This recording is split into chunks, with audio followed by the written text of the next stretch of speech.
Hey everybody, this is the 20-gallon tank I keep set up for my wife to enjoy. And she is out of town for a few days, so I've been the one in charge of coming in here and feeding it. So I have to admit, the first day she was gone for the full day, I completely forgot about it. I'm just not used to maintaining this tank other than the occasional water change and plant removal, or if she feels that there's a sick fish or some other unusual circumstances, she'll call me in here to have a look-see. And indeed, the other day, I had to come in and check the Neon Swordtail, the big female I had in here, was dead on the bottom. And I'm not sure why. She looked fine a couple days earlier. In fact, I had come in here and done a big water change. I removed a lot of the plants and I got the glass cleaned up. I got the tank looking pretty good, did a filter change, and she was fine. The only thing I can think is that she was really, really pregnant and had been for a long time. I was really scratching my head wondering when she was going to start dropping babies. She's dropped babies before. In fact, the other female Neon Swordtail you can see swimming around in here is her offspring. And so, out of the blue, she was just dead. And I have no idea why. Again, the possibility of her just holding on to her babies is a possibility. Live bears can sort of withhold giving birth if the conditions are not right. And so it's possible maybe with the other live bear in there, which did seem to be hassling her a lot, possibly with the angelfish getting bigger. You know, like I said, she's had the babies in there before. There's the other neon I was talking about, Neon Swordtail. She's had the babies in there before.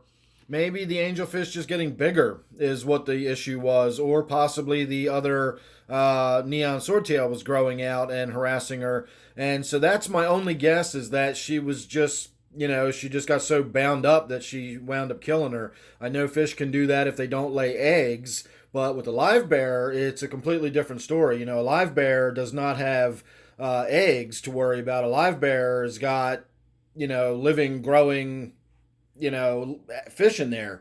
So they can only hold off for so long before, the inevitable happens. And that's possibly what happened. Possibly not. I'm getting distracted by watching my little green emerald Cory cat down here, Swimmy. This is our oldest fish.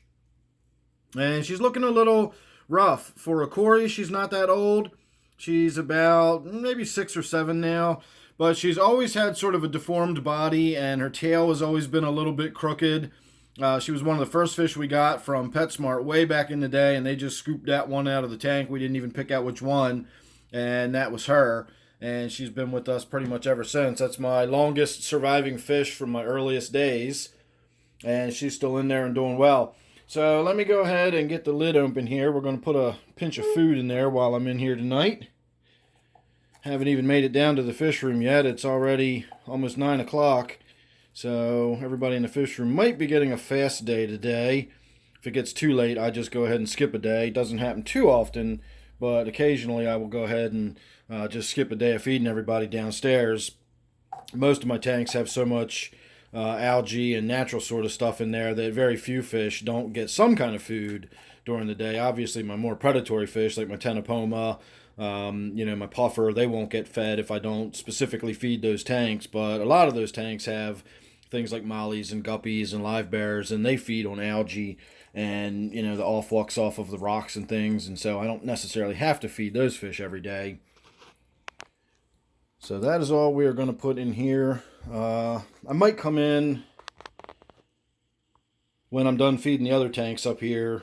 I got my living room tank, and then I got my tank in the office. Although my tank in the office is being treated with medicated flakes at the moment, so I will not be feeding that tank now that I'm thinking about it. But once I'm done feeding the tank in the living room, I might come back in here and crumble up a little bit of algae wafer so that sinks to the bottom. I can clearly see that I've put enough food in there that Swimmy, my emerald Cory down there on the bottom, she's going to get plenty to eat tonight. But I might just go ahead and put a little bit of algae wafers in there. She is looking a little bit thin. I'm not exactly sure how much my wife feeds this tank or how often or anything else, but I don't think it would be too terrible to throw a little extra food down there in the bottom. And that's normal behavior for her. She always swims around like that on the bottom, like she's rooting out for food or whatever. She's either hiding or just kind of chilling out somewhere, or she's doing this whenever she sees me come in front of the tank or it's feeding time. She swims around like that and gets all excited. So again, that's not unusual behavior for her. So, all right, everybody, I got to get on with it. I got plenty of stuff left to do and not a lot of time left to do it. So thanks for watching this one. Hope you enjoyed. Don't forget, this one is the tank that I call my wife's tank. Thanks for watching, and I'll see you real soon in the next one.